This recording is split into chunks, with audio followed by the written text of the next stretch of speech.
नमस्कार मंडळी, श्रावीज kitchen and ब्लॉग्समध्ये मी अनुष्का शिंदे तुम्हा सर्वांचं खूप स्वागत करते। तर ना आज सकाळची सुरुवात अशी सुंदर छान ऊन पडलं होतं कवळं आणि त्यांनी झालेली। आज आम्ही थोडंसं ब्रेकफास्ट वगैरे स्किप करून आज स्वयंपाक नाही करायचा। आज श्रावीच्या डाळीला उपवास असतो, तर डायरेक्ट आम्ही उपवासाचंच बनवतोय फराळाचं। आणि मी आज स्वयंपाक लवकर करायचा नसलं की लवकर आपण आपलं स्वतःचं आवरून घेतो। मी आज स्वतःचं रुटीन छान केलं आहे, माझी आंघोळ वगैरे करून देवपूजा करून घेतली आणि त्यानंतर किचनमध्ये उभी आहे। आपली सगळी कामं झाली की मन प्रसन्न वाटतं, मग आपण ज्या कामाला पुढच्या करत होते हे छान फ्रेश मनाने होतात। तर ना आज श्रावीला पण शाळेत जायचं नाही, श्रावीलाही सुट्टी आहे, तर मी भगर आणि आमटी करून घेतली आहे सकाळी। आणि त्यानंतर मी ते रताळाचा शिरा बनवते, तर श्रावीच्या डॅडांनाही आवडतो आणि मलाही खूप आवडतो।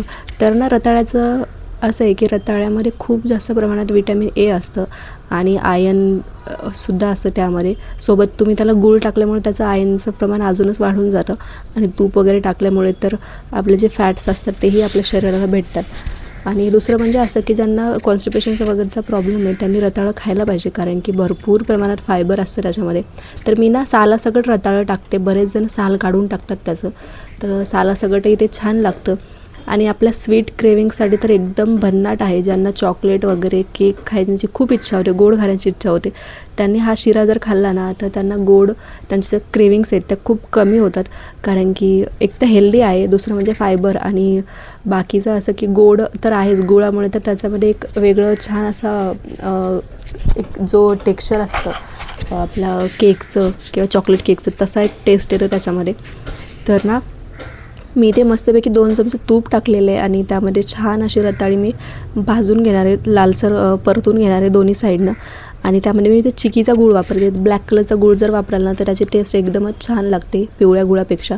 तर मी इथे असा गूळ टाकणार आहे त्याच्यामध्ये 2 चमचे, तुम्ही तुमच्या आवडीनुसार टाकू शकता। मी एक अंदाजे गूळ टाकला आहे आणि त्याला छान गूळ वितळेपर्यंत त्याला हलवून घेणार आहे। कमी गॅसवर मंद गॅसवर भाजलं की त्याचा इतका छान सुगंध येत होता। आणि ना आपण किचनमध्ये काम करताना जी वस्तू घेतली ती जिथल्या तिथे जागेवर ठेवली ना की लगेच आवरल्यासारखं होतं। आणि खरं तर रेंटल घरामध्ये किचन एकतर छोटी असतात आणि नॉन मॉड्युलर असतात, तिथे जर असं आपण स्वयंपाक करताना जिथल्या तिथे वस्तू नाही ठेवल्या तर लगेच एवढा मोठा पसारा होतो। आणि आता मी या शिऱ्यामध्ये ना थोडंसं 1 कपभर दूध टाकलेलं आहे आणि आमचा असा सकाळचा नाश्ता होता तिघांचा, भगर आमटी आणि मस्त रताळ्याचा शिरा। तर घरातल्या मेन माणसाला जेवायचं नसेल की आपलं असंच असतं, आपणही त्यांना जे खायचं असतं तेच खातो। तर ना त्यांना बाय करण्यासाठी गॅलरीत आले होते मी, तर तेव्हा एक सुंदर असं जास्वंदाचं फूल आलेलं होतं, देवपूजा सकाळी झाली होती, तर ते फूल देवाला ठेवून घेतलं आणि मी बाकीची कामं आवरायला लागले, पटापट भांडी वगैरे करून घेतली आणि कपडे वगैरे धुवून वाळत घातले। तर ना मशीन तर आहे माझ्याकडे, पण आता सध्या पुण्यामध्ये पाण्याची टंचाई आहे, तुमच्याही एरियामध्ये आहे का पाण्याची टंचाई? त्यामुळे मशीन काही लावता येत नाही, तर मी 10-15 दिवसाला एकदा मशीन लावते सध्या। आणि आमच्या दुपारच्या नाश्त्यासाठी म्हणजे दुपारच्या जेवणासाठी मी काहीतरी बनवायचं ठरवलं। सकाळचं एवढं छान झालं होतं म्हणून दुपारी थोडीशी भूक कमी होती असल्यामुळे मी इथे मस्त धिरडी बनवते। तर त्यासाठी मी गव्हाचं पीठ, थोडंसं बेसन पीठ आणि त्यामध्ये लसण, थोडंसं कोथिंबीर, जिरं असं कुटून सगळं घातलं आहे। तर ना श्रावीला कांदा आवडत नाही आहेत, मला कांदा खूप आवडतो, तर मी आधी तिच्यासाठी 1-2 बनवून घेते आणि त्यानंतर त्याच्यावर वरतून कांदा टाकणार आहे, जसं आपण उत्तप्पाला टाकतो तसं। तर आलटून पालटून दोन्ही साईडनी भाजून मी तिला दिले ते।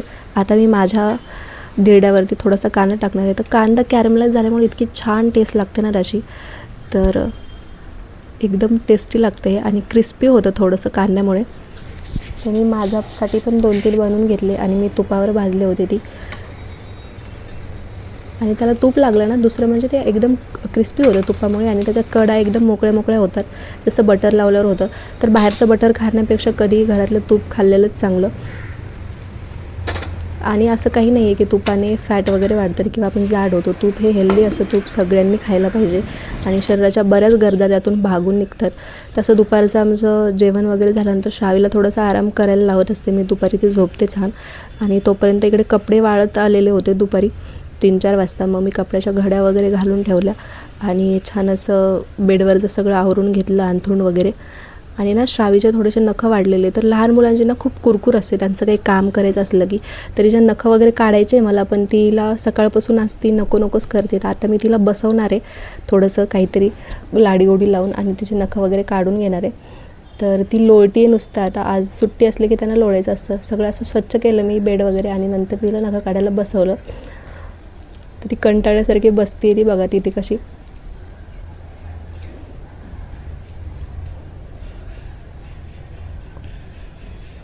आणि नखं तरी 8 दिवसात काढायलाच पाहिजे, कारण की त्यामध्ये मुलांची धूळ वगैरे जमा होते आणि मग त्या हाताने ते खेळतात, मातीमध्ये हात जातात, भरपूर खेळत असतात, त्यामुळे ते स्पोटामध्ये जातं. तर हे जर अशी जिथल्या तिथे मुलांच्या वस्तू आपण बघितल्या, त्यांची काळजी घेतली तर मग ते बिमारही नाही पडत आणि नेहमी फ्रेश राहतात. तर त्यानंतर नखं वगैरे काढून तिला होमवर्कला बसवले. आता सुट्टी जरी असली तरी कालचा होमवर्क करायचा राहिलेला होता, तर होमवर्क करून घेतला, तिला खेळायला नेऊन आणलं. आणि आज मी मस्त दाल बाटीची रेसिपी बनवली आहे. जालन्याकडे ना असं काळं वरण बनवतात मस्त, माझं सासरे जालना, आणि एकदम खुसखुशीत बट्ट्या बनवल्या होत्या. तुम्हाला ही रेसिपी पाहिजे असेल तर मी व्हिडिओवर टाकणार आहे नंतर, तर तुम्ही नक्की चॅनलला सबस्क्राईब करा, म्हणजे मी व्हिडिओ टाकला की तुम्हाला तो दिसेल. तर असा आमचा आजचा दिवस होता छान आणि एकदम टेस्टी. सकाळी रात्री खाल्ल्याच्या नंतर 3 टाईम उपवास म्हणता सगळंच खाल्लं आहे आम्ही. आणि रात्री मॅच बघत इथे फुटबॉलचा मॅच बघता मी बट्टी खाल्ली मस्त आणि त्याच्यावर ताव मारला, एकदम टेस्टी झाली होती. तर भेटूया पुढच्या व्लॉगमध्ये.